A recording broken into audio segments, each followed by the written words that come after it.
Hello everyone, आप सभी का स्वागत है हमारे YouTube channel infinity classes Gorakhpur के करंट अफेयर की क्लासेस में। तो चलिए आज टॉपिक वाइज करंट की क्लास को स्टार्ट करते हैं और देखते हैं पहले क्वेश्चन को। पहला क्वेश्चन हमारा ये दिया हुआ है, देखिए पहला क्वेश्चन है कि हाल ही में किस राज्य के, देखिए पहला क्वेश्चन ये है कि हाल ही में किस राज्य के बिहू ढोल को GI टैग मिला है। ठीक है, बिहू ढोल को GI टैग मिला है। तो ऑप्शन देख लीजिए, कोलकाता, त्रिपुरा, ओडिशा या असम। तो सबसे पहले हम लिखेंगे असम।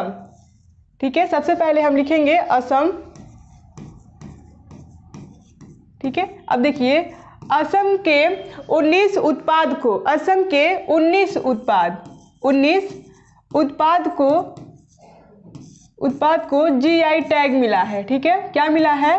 तो GI टैग मिला है, ये ध्यान रखिएगा। 19 उत्पाद हैं, GI टैग मिला है। ये कहाँ के हैं? तो असम के हैं। ठीक है, अब बात ये करना है कि कौन से अधिनियम के अंतर्गत, तो ये आपका है 1999 एक्ट। ठीक है, इसके अंतर्गत अब बताना ये है कि पहली बार इसे कब लागू किया गया था। तो पहली बार इसे सन 2003 में लागू किया गया था। सन 2003 में इसे लागू किया गया था। ठीक है, ये बात याद रखिएगा, इसे लागू किया गया था। ठीक है, अब हम बात कर लेते हैं कि पहली बार किसे दिया गया था। ठीक है, तो पहली बार सन 2004 में, यानी पहली बार सन 2004 में दार्जिलिंग के चाय को दिया गया था। ठीक है, दार्जिलिंग के चाय को दिया गया था। ठीक है, चाय के पत्ती को दिया गया था पहली बार, ये याद कीजिएगा। कितने में? तो सन 2004 में। ठीक है, सन 2004 में। और इसका प्रारंभ या लागू कब किया गया था? सन 2003 में किया गया था। और इसे पहली बार कब दिया गया था? सन 2004 में दार्जिलिंग के चाय को दिया गया था। ठीक है, अब हम बात कर लेते हैं किसके अंतर्गत दिया गया था। ठीक है, तो वो आपका कौन सा है? वाणिज्य उद्योग मंत्रालय। ठीक है, वाणिज्य उद्योग मंत्रालय के अंतर्गत, मंत्रालय के अंतर्गत। ठीक है, अब बात ये कर ले हम कितने वर्ष के लिए। तो बात कर लें कितने वर्ष के लिए, तो 10 वर्ष के लिए। कितने? 10 वर्ष के लिए, 10 वर्ष के लिए। ठीक है, देखिए कितने वर्ष के लिए? तो 10 वर्ष के लिए। इसके अलावा हम बात कर लें तो ऑप्शन के हिसाब से कौन सही होगा? तो ऑप्शन के हिसाब से हमारा डी सही होगा, असम। ठीक है, डी सही होगा, असम। अब हम बात कर लें किससे मिला है GI टैग, किससे मिला है। ठीक है, बात कर लें तो GI टैग किसे मिला है। ठीक है, तो पहले नंबर पे कौन है आपका? पहले नंबर है बिहू ढोल। ठीक है, पहले नंबर पे कौन है आपका? बिहू ढोल। देख लीजिए, बिहू ढोल पहले नंबर पर बिहू ढोल है। ठीक है, अब बात कर लेते हैं हम दूसरे नंबर पे कौन है। तो दूसरे नंबर आपका जापी है। अब बताइए ये कि जापी क्या होता है? जापी आपका क्या होता है? ये बांस की टोपी होती है। किसकी टोपी होती है? बांस की टोपी होती है। ठीक है, बांस की बनी टोपी। ठीक है, बांस की बनी टोपी। अब बात कर लेते हैं हम तीसरे वाले को। तीसरा कौन सा है? तो तीसरा आपका है सारबथेरी धातु। ठीक है, सारबथेरी धातु। ठीक है, सारबथेरी धातु को मिला है। ठीक है, अब हम बात कर लेते हैं पेनिसिटिका। चौथे नंबर पे कौन है? पेनिसिटिका। ठीक है, पेनिसिटिका क्रॉफ्ट ये किससे बना होता है? तो ये जलकुंभी से बना होता है। ठीक है, किससे? तो जलकुंभी से बना होता है। किससे? जलकुंभी से बना होता है, ये ध्यान रखिए। यानी असम के 19 उत्पाद को क्या मिला है? GI टैग मिला है। किसके अंतर्गत मिला है? तो कौन सा अधिनियम है? तो 1999 के अधिनियम के अंतर्गत है। अब इसे पहली बार कब लागू किया गया था? तो सन 2003 में लागू किया गया था। और पहली बार कब और किसे दिया गया था? सन 2004 में दार्जिलिंग के चाय को दिया गया था। ठीक है, किसके अंतर्गत दिया गया था? वाणिज्य उद्योग मंत्रालय के अंतर्गत दिया गया था। और कितने वर्ष के लिए दिया गया था? 4 वर्ष के लिए दिया गया था। इसके अतिरिक्त बीहू ढोल को जीआई टैग मिला है, ठीक है। अब जापी ये क्या होता है, ये बांस की बनी टोपी होती है, उसको मिला है, ठीक है। उसके बाद किसको मिला है, सारबथेरी धातु को मिला है। पेनिसिटिका क्राफ्ट ये क्या होता है, जलकुंभी से बना होता है, ठीक है। तो ऑप्शन से कौन सही होगा हमारा, ऑप्शन के हिसाब से हमारा डी सही होगा, असम, ठीक है। चलिए अब अगले क्वेश्चन तरफ बढ़ते हैं, देखते हैं अगला क्वेश्चन क्या कह रहा है। अगला क्वेश्चन ये कह रहा है कि वित्त वर्ष 2023-24 में कार्गो थ्रीपुट में शीर्ष स्थान पर किस भारतीय बंदरगाह को मिला है, यानी सबसे पहला स्थान किस भारतीय बंदरगाह को मिला है, ये आपको बताना है, ठीक है। तो हम लिखेंगे हम कार्गो थ्रीपुट, ठीक है, कार्गो थ्रीपुट, ठीक है। कार्गो थ्रीपुट और पोर्ट, उसको हैडलिंग भी बोलते हैं, हैडलिंग पोर्ट, ठीक है। अब देखिए ये आपका हो गया। अब देख लेते हैं कब, तो सन 2023 या 24, सन 2023 या 24, ठीक है। अब बात कर लेते हैं कौन सा बंदरगाह है पहले नंबर पर, तो ये आपका कौन सा बंदरगाह है, ये आपका है पारादीप बंदरगाह, ठीक है। कौन सा बंदरगाह है, तो पारादीप बंदरगाह है, ठीक है। कौन सा बंदरगाह है, तो पारादीप बंदरगाह है, ठीक है। अब देखिए ये कहाँ पर है, तो ये आपका कहाँ पर है, तो ये आपका कहाँ पर है, तो ये आपका ओडिशा में है, ठीक है। कहाँ पर है, ओडिशा में है, ये आपका ओडिशा में है, कहाँ पर है, ये आपका ओडिशा में है, ठीक है। पारादीप बंदरगाह कहाँ है, ओडिशा है। और टैरिफ, यहाँ पे टैरिफ बहुत सस्ता इसलिए दिया गया था, यहाँ पे टैरिफ बहुत सस्ता है, ठीक है, ये ध्यान रखिएगा, सस्ता है, ठीक है। यहाँ पे टैरिफ बहुत सस्ता है, ठीक है। इसके अब बताइए किसको रिप्लेस किया गया है, अब बात कर लेते हैं हम किसको रिप्लेस किया गया है, ठीक है।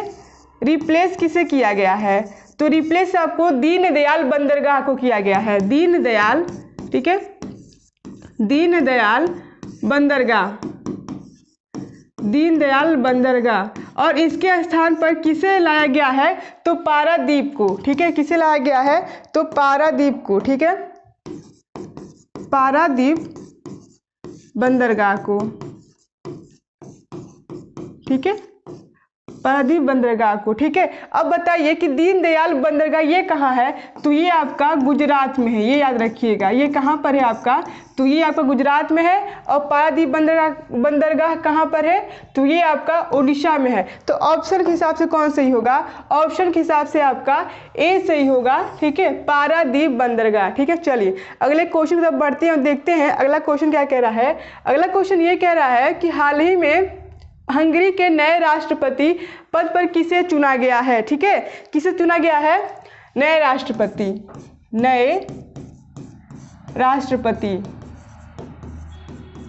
ठीक है।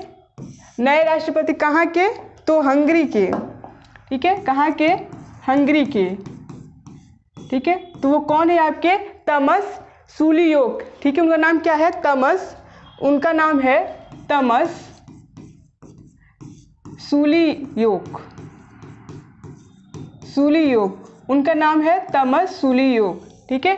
उनका नाम क्या है, तमस सुलियोक। चलिए अगला क्वेश्चन क्या है कि हाल ही भारत की पहली अंडर वाटर रेल सेवा का उद्घाटन कहाँ पर हुआ है, तो ये कहाँ पर हुआ है, तो ये आपका कहाँ हुआ है, कोलकाता में, ठीक है।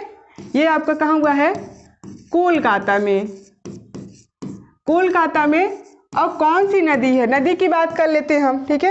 अब हम नदी की बात कर लेते हैं, नदी कौन सी है, तो हुगली नदी है, ठीक है। कौन सी नदी, हुगली नदी, कोलकाता में हुगली नदी बहती है। चलिए अगले क्वेश्चन पर बढ़ते हैं। अब अगला क्वेश्चन ये कह रहा है कि टाइम्स पावर आइकन अवार्ड सन 2024 में किसने जीता है, तो किसने जीता है, तो विजय जैन ने जीता है, ठीक है। किसने, तो विजय जैन ने जीता है, ठीक है। अब बात कर लेते हैं किसने जीता है, तो विजय जैन ने जीता है, ठीक है। चलिए अगले क्वेश्चन तक बढ़ते हैं और देखते हैं अगला क्वेश्चन क्या कह रहा है। अगला क्वेश्चन ये कह रहा है कि हाल ही में एक क्षुद्र ग्रह का नाम किस भारतीय वैज्ञानिक के नाम पर रखा गया है, ठीक है। तो उनका नाम क्या था, उनका नाम है आपका प्रोफेसर, ठीक है, उनका नाम बताना आपको, प्रोफेसर जयंत मूर्ति, ठीक है, प्रोफेसर जयंत मूर्ति, ठीक है, उनका नाम क्या है, प्रोफेसर जयंत मूर्ति। चलिए अगला क्वेश्चन ये है कि हाल ही में कौन सा देश महिला अधिकारों और लैंगिक समानता पर संयुक्त राष्ट्र मंच की अध्यक्षता करेगा, वो कौन सा देश है, तो वो आपका कौन सा देश है, सऊदी अरब, ठीक है, कौन सा देश है आपका, सऊदी अरब, याद कर लीजिए कौन सा देश है आपका, सऊदी अरब, ठीक है। चलिए अगले क्वेश्चन तरफ बढ़ते हैं, देखते हैं अगला क्वेश्चन क्या कह रहा है।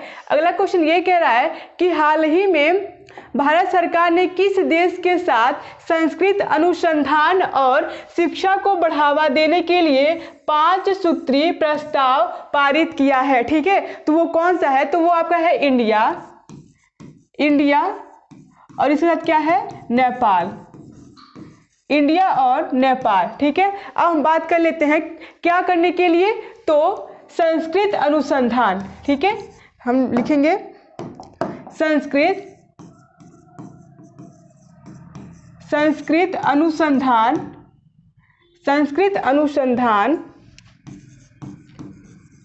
अनुसंधान और शिक्षा को बढ़ावा देने के लिए, और शिक्षा को बढ़ावा देने के लिए, ठीक है, बढ़ावा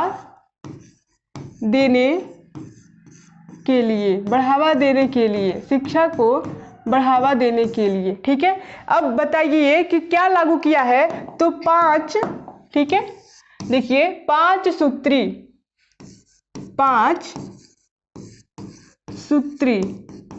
ठीक है, 5 सूत्री प्रस्ताव पारित किया है, ठीक है, प्रस्ताव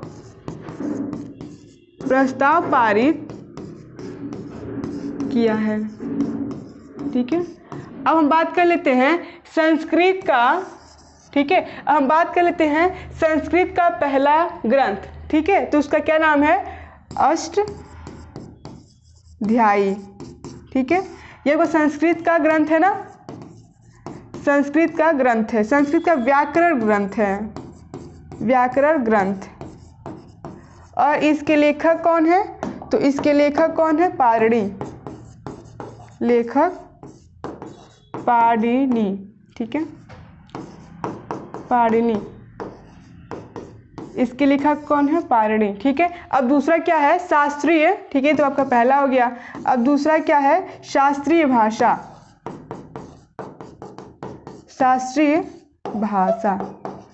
ठीक है, दूसरा क्या है आपका, शास्त्रीय भाषा भी इसमें शामिल है, ठीक है, इसमें शामिल है,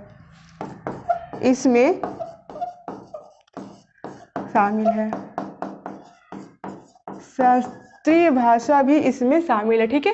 तो देख लीजिए, तो ऑप्शन से कौन सही होगा, तो ऑप्शन के हिसाब से आपका कौन सा सही होगा, ऑप्शन के हिसाब से आपका नेपाल सही होगा, ठीक है, देख लीजिए, क्योंकि भारत और नेपाल दोनों ने इसको किया है, ठीक है।